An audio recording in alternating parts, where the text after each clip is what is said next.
Magandang umaga po sa ating lahat. Narito ang ating weather update.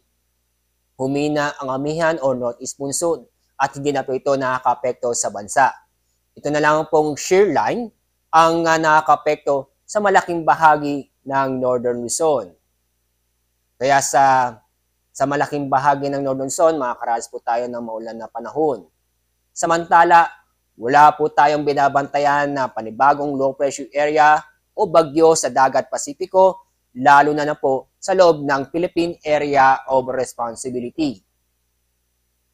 Sa araw nito, makakaranas po tayo ng maulap na palangitan na may tsansa ng mga kalat-kalat na pag-ulan at thunderstorm sa Cagayan, Isabela, Apayao, at kasama na rin po ang Batanes at Ilocos Norte.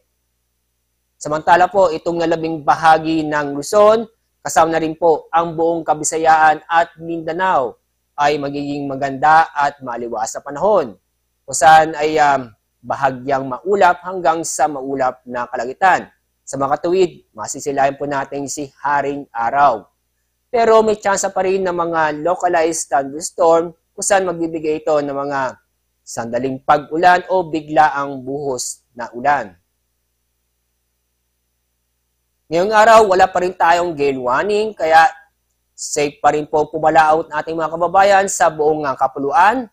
Dagdag ingat lang po tayo dahil sa mga thunderstorm.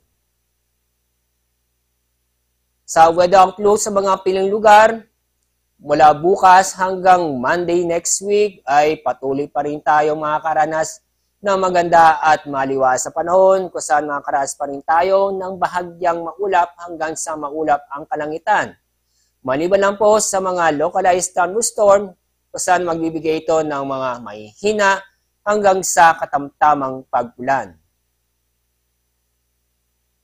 Ang araw sisikat mamaya po ang 5:52 ng umaga, ang araw lubog sa ganap na 5:27 ng hapon. Yan po ang ating weather update mula sa Pag-asa. Ako po, si Alzar D. Aurelio.